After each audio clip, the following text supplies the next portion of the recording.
Il est tout juste 13h sur Aloula et c'est le journal à la une de l'actualité.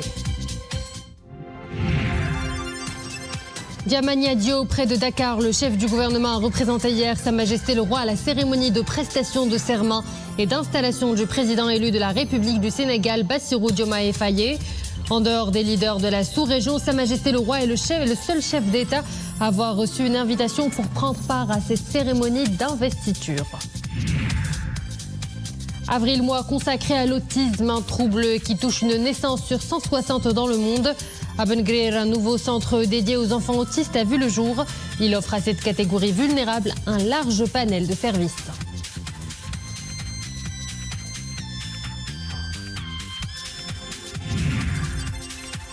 Pour clore cette édition, un récital de musique méditative.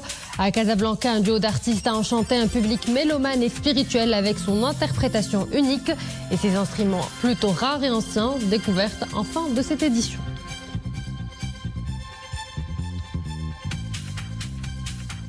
Bonjour à tous, c'est avec moi sur ce plateau professeur Mostafa Shimi, politologue et professeur de droit. Bonsoir, bonjour, merci d'avoir accepté notre invitation. Bonjour. Le Sénégal a un nouveau président, Bassirou Diomaye Faye, qui a remporté le scrutin présidentiel dès le premier tour avec 54,28% des voix. La cérémonie d'investiture a eu lieu hier à Diamania Diao, près de Dakar. Le chef du gouvernement, Aziz Akhnouch, a représenté Sa Majesté le Roi Mohamed VI à la cérémonie de prestation de serment et d'installation du président élu. Le souverain est le seul chef d'État, en dehors des leaders de la sous-région, à avoir reçu une invitation pour prendre part à cette cérémonie, ce qui témoigne encore une fois de la profondeur des liens indéfectibles de fraternité, de solidarité et de considération unissant le Maroc et le Sénégal. Nissaïl Hamdaoui et Samir Barka. À Dakar, le Royaume du Maroc est présent à la cérémonie d'investiture du nouveau président élu du Sénégal, M. Bassirou Diomaye Faye. Et c'est le chef du gouvernement qui représente Sa Majesté le Roi lors de cette cérémonie. Aziz Akhnouch est ici accompagné du ministre des Affaires étrangères, de la coopération africaine et des Marocains résidant à l'étranger. En dehors des leaders de la sous-région, Sa Majesté le Roi Mohamed VI est le seul chef d'État à avoir reçu une invitation pour prendre part à cette cérémonie. Cela en dit long sur la profondeur des liens indéfectibles de fraternité, de solidarité et de considération unissant le Maroc et le Sénégal. Une invitation qui traduit également l'étendue du partenariat exceptionnel et multidimensionnel existant entre les deux pays.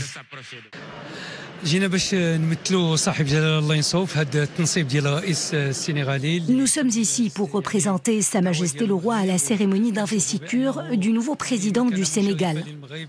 L'invitation du Maroc à cette cérémonie illustre l'excellente relation ancestrale qui a toujours lié les deux pays. D'ailleurs, le Royaume du Maroc fait partie du groupe restreint des pays invités à cette cérémonie.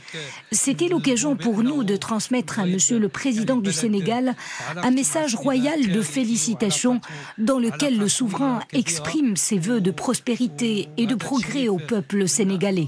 En lisant un peu la lettre de félicitations de Sa Majesté le Roi Mohamed VI adressée au président de la République, M. Bassirou Diomaye Faye, on sent cette chaleur qu'il veut non seulement peut-être rappeler au nouveau. Vous êtes avec les Marocains des frères, donc c'est des relations de fraternité et basées sur la spiritualité, sur la culture et beaucoup de choses. En marge de la cérémonie de prestation de serment, le nouveau président du Sénégal, M. Bassirou Diomaye Faye, a reçu la délégation marocaine, conduite par le chef du gouvernement. Un entretien auquel a pris part le ministre des Affaires étrangères, de la coopération africaine et des Marocains résidant à l'étranger, Nasser Bourita. Le Sénégal et le Maroc sont deux pays amis, une amitié qui est fondée dans la tradition, qui est ancrée dans la fraternité, l'amitié, une amitié ancrée dans l'histoire aussi.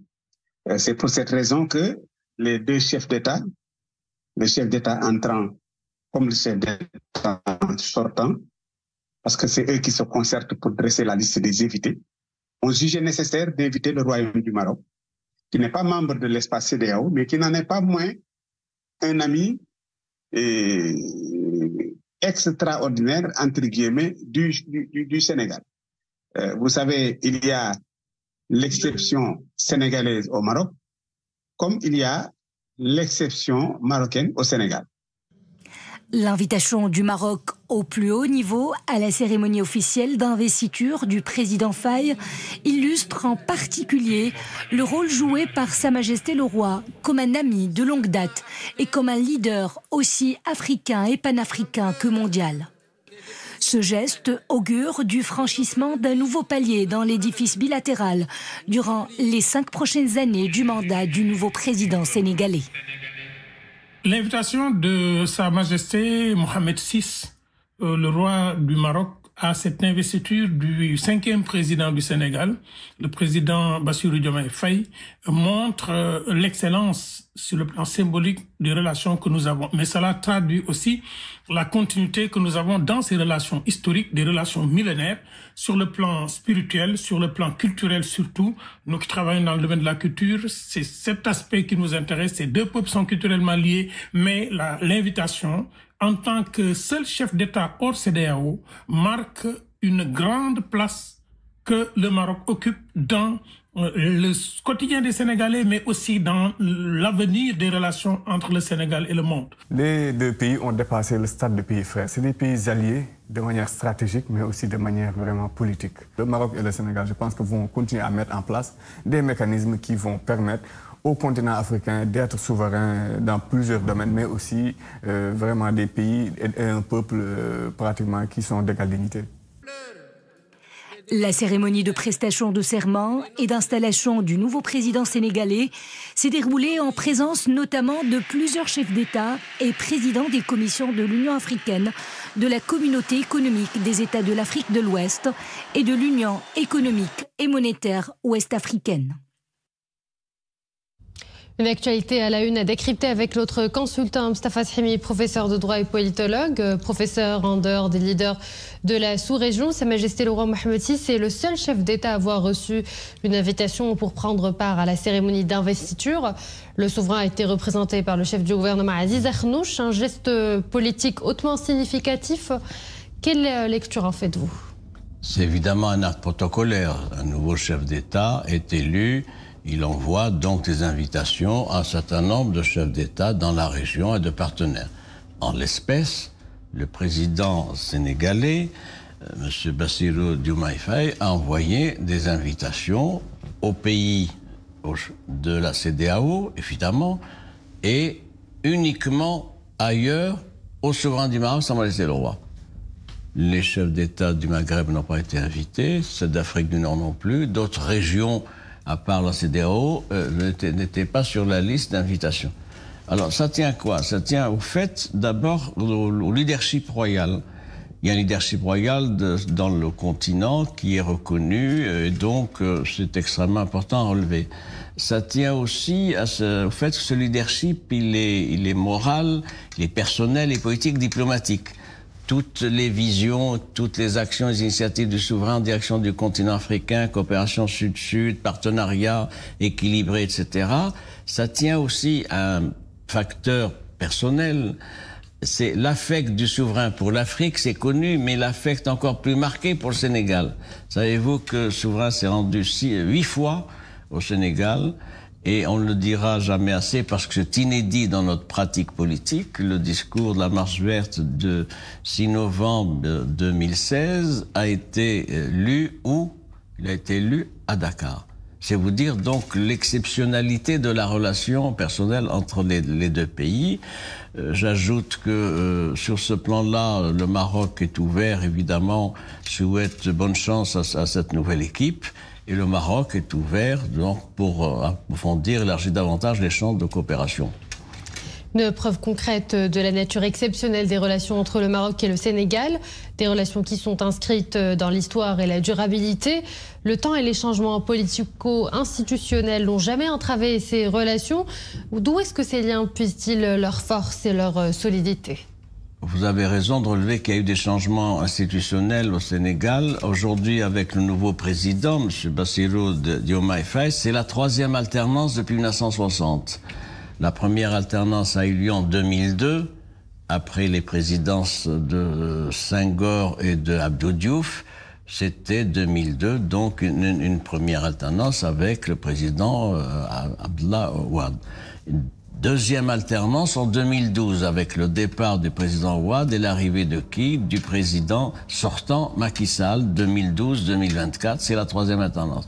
Le Maroc, sur ce plan-là, donc, il n'en a aucune inquiétude quant à ces alternances parce que, vous l'avez souligné, il y a un tronc de relations consolidé entre les deux pays, entre les deux peuples.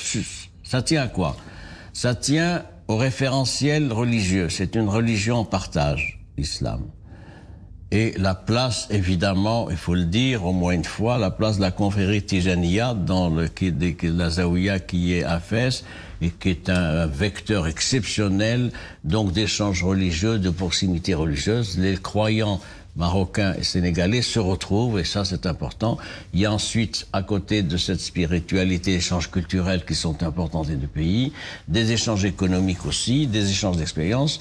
Donc ce qu'on peut attendre de ce nouveau, de ce nouveau mandat du président Faye, c'est évidemment de développer, de promouvoir davantage les relations bilatérales, d'autant que à ce premier niveau qu'il y a aujourd'hui de relations bilatérales s'ajoutent de nouvelles opportunités qui sont donc distinguées par quoi? Qui se distinguent par les opportunités offertes par le Maroc. Le Maroc est pionnier pour ce qui est du changement climatique, pour ce qui est de l'environnement, pour ce qui est de l'économie bleue, l'agriculture, etc. Et donc ce sont de larges secteurs potentiels où le Maroc peut apporter son expérience et faire profiter le nouveau président sénégalais et le peuple sénégalais de ces avantages-là. Enfin, dernier mot, le soutien constant, historique du Sénégal à la cause nationale, et ça a été vérifié depuis 1960. Professeur Moustapha Sihimi, merci pour cet éclairage. Je rappelle que vous êtes professeur de droit et politologue. Merci à vous.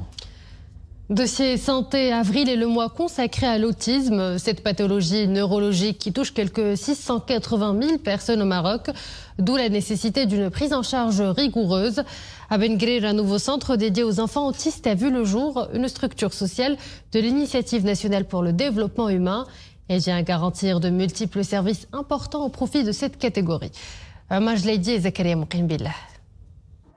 Des activités ludiques pour permettre aux enfants autistes de développer leurs aptitudes.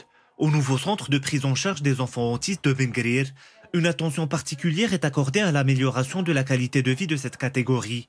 Les enfants bénéficient de services multiples, psychomotricité, cours d'éducation spécialisée et soutien psychologique, en plus d'ateliers d'artisanat. Ce centre offrira des services d'aide et d'assistance médicale et paramédicale au profit des enfants autistes et de leurs familles, l'objectif étant de faciliter leur intégration.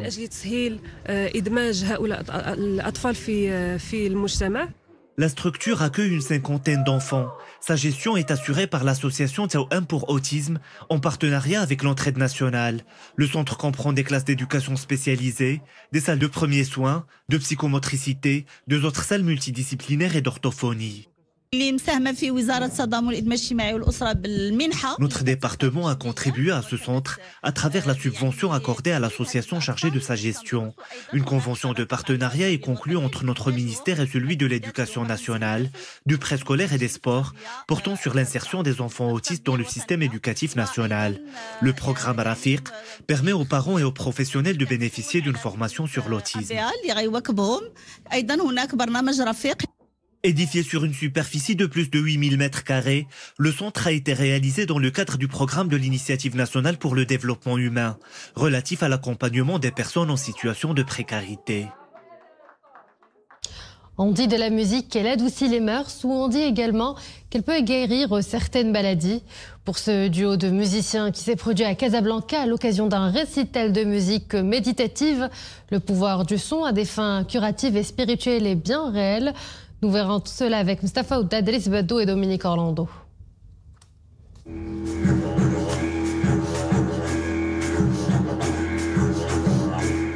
Il y a Voilà tout d'abord la demeure où va se dérouler le concert. Elle s'y prête tout à fait, car pour accueillir le duo de musiciens qui va suivre, il faut au mieux être à l'écoute. Mais au fait, d'où nous viennent ces sons? Et quel instrument de musique se cache-t-il derrière ces sonorités à la texture sauvage et cristalline?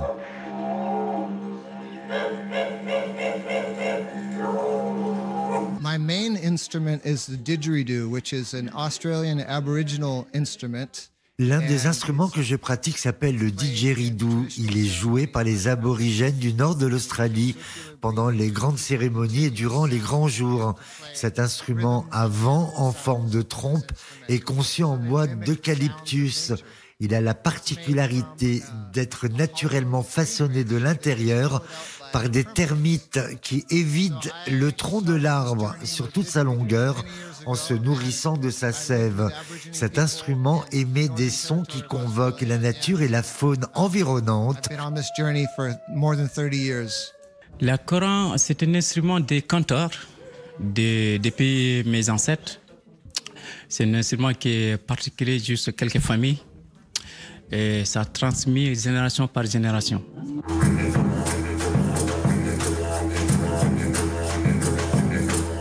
La demeure où nous nous trouvons est en fait un centre de soins holistiques et thérapeutiques où le bien-être est ici érigé en priorité. De tels centres, il en existe de plus en plus en Casablanca, car, nous dit-on, la demande individuelle est grande. Moi, je pense que la vie à Casablanca est hyper stressante. Donc venir s'offrir un moment pour soi, en dehors de chez soi, parce que même chez soi, on doit s'occuper de sa maison, de ses enfants, on déconnecte pas, alors que là, on vient, on s'autorise à déconnecter, à se recentrer, à ressentir ce qui se passe intérieurement.